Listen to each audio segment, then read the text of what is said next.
Oh no! How could have it come to this? Foolish simpleton. You think you can overtake me? How absurd. Now die! Oh! Oh my goodness. These dreams are feeling more and more real. Now this is a classic. Sonic Adventure is Sonic's first true 3D game. It took me forever to beat this game for reasons. But here I am, finally talking about it. Now would I say this game is amazing? Watch the video to find out. Even though this game is pretty old, this game came out on a lot of consoles. First, it came out on the Dreamcast in 1999 worldwide. That makes this game 24 years old this year. Ain't that crazy? I was -3 when this game came out. Anyways, it then came out on the GameCube in June 2003. It came out with a different name though, Sonic Adventure DX Director's Cut. This same port ended up coming out on the PC in 2003 for Japan, and in 2004 for the US and Europe. Crazy to think that this version is 20. It also ended up coming out on the Xbox 360 and PS3 in 2010.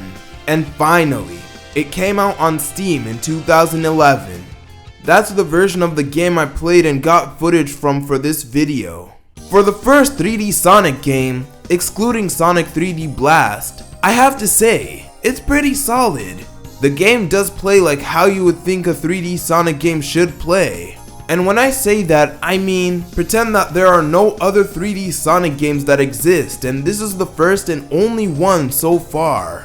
You can run, jump, and spin dash like the old games. But this is the first game to introduce homing attacks, which has pretty much been a staple to the 3D Sonic experience at this point. I never really used the spin dash since there was no real use for it. You can beat enemies like how you normally do, aka jumping on them, or you can use the homing attack to do that. Now I have been talking about how the controls work in terms of Sonic, but he isn't the only character in this game you can play as. For simplicity's sake, I'll mainly refer to the button you use for attacks like the homing attack as the action button. Tails is the next character you can play as. His main mechanic is to fly, and when you use the action button, he will tail swipe. It's pretty much his attack move. Knuckles can glide, climb, and punch. It's a shame his levels are pretty boring though. Amy is a pretty random character to include in this game, but she uses her hammer for the action button.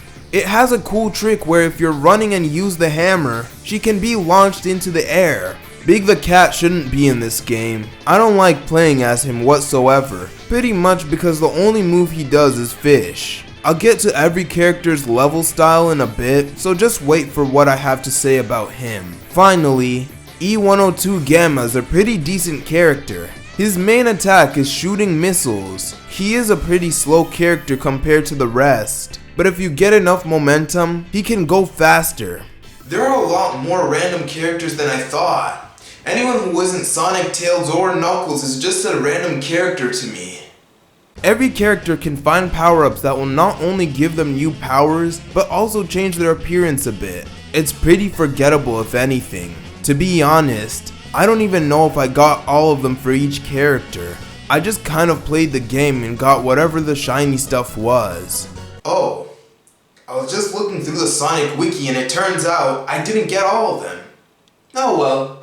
Every character has at least 2. Yes, even Big the Cat. These aren't typically important in the story unless your name is Tails. Yeah, for whatever reason, Tails is the only character that gets the items by playing through his story. Sonic also gets 3 instead of 2. The first one, I'm pretty sure it's mainly there to serve as a tutorial and an introduction to these types of items. All in all, these are pretty useful, but I forget how to use them sometimes. Now, levels differ depending on the character you use. Sonic is the typical level structure. You know, when you have to just get to the end of the level and occasionally fight a boss. Pretty straightforward. Now, that's pretty much where the fun ends in terms of the levels because the rest of the characters aren't that fun to play. Tails is pretty much a time trials and sometimes a plane battle. Plane battles can be fun. The key word is can. Knuckles is just looking for the Master Emerald's shards within 10 minutes. Pretty boring. Amy is kind of just getting to the end of a level, but mainly running away from one of Eggman's robots. Hold it! He's called Dr. Robotnik in this game. Anyways, Big the Cat is pretty much a fishing minigame. Your main goal is to fish out Froggy. That's pretty much it. It's as fun as it sounds. And lastly, E102's levels are actually the second best. They're more like get to the end but within a time limit. If I had to rank them from the best to worst, it would look something like this. Bear in mind, I'm also keeping in mind how fun it is to play the character. There is one more thing I want to focus on in terms of gameplay. The Chao Garden. How can I not talk about this? By not talking about it. Okay, you're on your last straw. Huh. You're right. Out now! This is another random thing that just exists in this game. Actually, I take it back. Somehow, these creatures are kind of important to the Sonic lore, which this game does somewhat go into. But aside from the lore purposes, the other reason these creatures exist is because they're adorable. Like, come on, why wouldn't you want to raise some Chao? Well, to be honest, I probably spent a grand total of 30 minutes on this mode. The way you would raise Chao is by either finding one of their eggs somewhere or finding them in the garden itself. Then you break the egg to hatch the Chao. Then you would use the animals that the enemies drop to raise their stats. Then you pretty much just let them race and stuff. I mean, there really isn't a point to this mode now that I think about it. At least, there isn't a point that I'm aware of. You know the drill. A Sonic game means guaranteed good music. There are some really great tracks in this game. I don't think they're as popular as, let's say, Sonic Adventure 2's OST, but I really like the soundtrack. It also has a 90s vibe to it, which is just awesome to hear. My favorite song is actually hard to choose since there are a lot of good songs in this game. But if I had to choose, I would say E101 Beta's theme. That song actually gave me chills because it starts out just like E102's, but then goes crazy. Great design at its finest. Okay, so for the story, I can take different routes just to talk about it. There is no way I'll talk about every story. Come on, I already have 2 1-hour-long videos. The only reason they're that long is because of the story. So no thank you. I got a third one coming up sooner or later. Anyways, I won't go over the lore that I mentioned earlier. I'll only mainly talk about Sonic's and briefly go over the others. So Sonic's story starts off by fighting against Chaos. I'm guessing that Chaos would have been something crazy if it had all the Chaos Emeralds. Well, that is true, but looks like I'm never gonna see that because I need to beat all story modes, and guess which one I haven't beaten? Well, the answer was Biggs, but if you said Sonic, I would have given you a point too. Dr. Robotnik was doing his best to get all the Chaos Emeralds to let Chaos have them. To put it simply, the more emeralds Chaos has, the stronger it becomes. It appears a couple of times during this story, but Robotnik is also a boss from here and there. Sonic pretty much goes back and forth between Station Square and Mystic Ruins to look for the emeralds. Some time passes, and let's just skip to the part where Sonic gets to the egg carrier. Well, he pretty much fights Robotnik, and when he wins, the egg carrier falls. Okay, I gave a super simple version of this story, but I didn't even finish it fully. In terms of the other stories, Tails' story is about helping Sonic. Knuckles' story is about protecting the Master Emerald. Amy's is about helping a bird find its family. I don't know what Biggs is about, but E102 Omega probably has the saddest story of them all. It's about him changing from Robotnik's side to becoming good and helping the cast destroy the different E-series robots. But after it destroys them all, he also blows up. How sad. Anyways, I find the other stories pretty mid.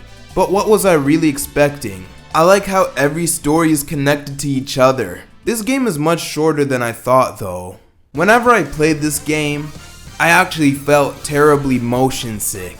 I actually couldn't play this game for more than 30 minutes without feeling queasy. I have no idea why this is the case. It took much longer to beat this game than I wanted, but would I say it was worth it? In some cases, yeah, but in other cases, I would say not really. Like, this game doesn't really do anything too special to make me want to keep playing it. I wanted to see all the hype surrounding this game, but there really isn't any. But I'm pretty sure Sonic Adventure 2 will be much better.